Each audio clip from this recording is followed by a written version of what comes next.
की नगरी मथुरा में आज आगरा रेंज के आईजी दीपक कुमार पहुंचे। मथुरा और श्री कृष्ण जन्मस्थान के समीप से फ्लैग मार्च की शुरुआत की और शहर में मिश्रित आबादी वाले इलाकों में होते हुए शहर कोतवाली की भरतपुर गेट चौकी पर समापन किया, जिसके बाद IG Agra DM Shailendra Singh, SSP Shailesh Pandey ने मुस्लिम धर्म गुरुओं और पीस कमेटी के लोगों के साथ बैठक की।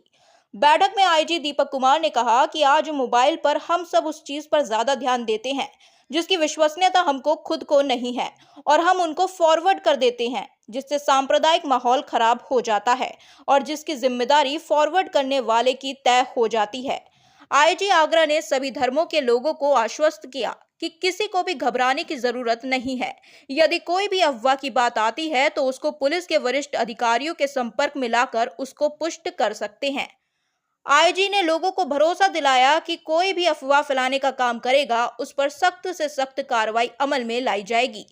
उन्होंने बताया कि आगामी त्योहारों के दृष्टिगत पुलिस ने पैदल मार्च किया है ताकि लोगों में सुरक्षा का भरोसा कायम रहे। उन्होंने कहा कि कार्तिक पूर्णिमा, दीपावली व अन्य आने वाले त्योहारों को शासन की मंशा के अनुरूप सकुशल शांतिपूर्वक संपन्न कराया जाएगा।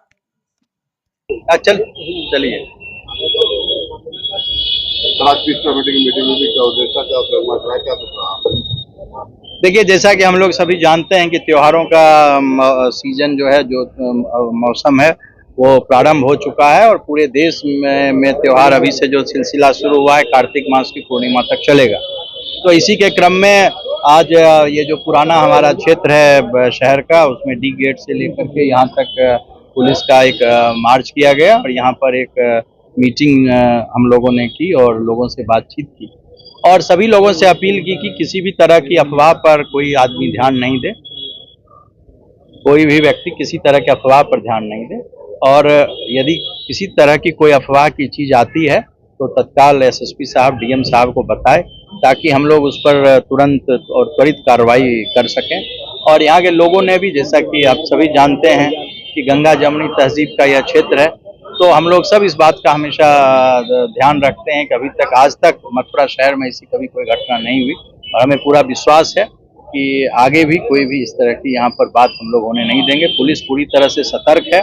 और एक कॉन्फिडेंस बिल्डिंग बनाने के लिए आज का यह फ्लैग मार्च निकाला गया और लगातार पुलिस के शीर्ष अधिकारी हम लोग बाजार में, अभी ये जो दुर्गा पूजा है, दशहरा है, उसके बाद दिवाली आएगी और ये आप पूर्णिमा तक, कार्तिक तक, ये पूरा जो पर्वों का जो श्रृंखला है उसमें हम लोग लगातार बाजार में चक्रमण करते रहेंगे ताकि आम लोगों का कॉन्फिडेंस जो है वो बना रहे। जिस खूबसूरती के लिए ब्रिज अपनी पहचान रखता है, इस खूबसूरती को कायम रखने के लिए आज की ये मीटिंग मुनक्किद की गई और शहर के मोअज़्ज़िज़ लोगों के जरिए अमन, भाईचारे का एक पैगाम दिया गया और वो पैगाम जो आज से कई साल पहले अहिंसा के पुजारी गांधी जी के जरिए भारत के तमाम भारतीयों को दिया गया था कि भारत एक दुल्हन की तरह है जिसकी दो आंखें हैं, एक हिंदू और एक मुसलमान। इस खूबसूरती को कायम रखने के लिए यहाँ के सभी जिम्मेदारान ने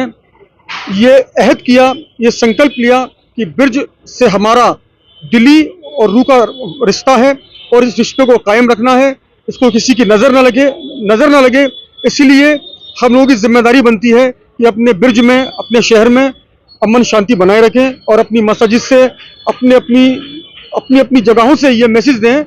कि हम सब लोग अपनी अपनी जगह जिम्मेदार हैं, अपनी जिम्मेदारी को समझें। इसी के साथ मैं अपनी बात मुकम्मल करता हूं। जो जिम्मेदार हैं, जिनका अपने मोहल्ले, अपने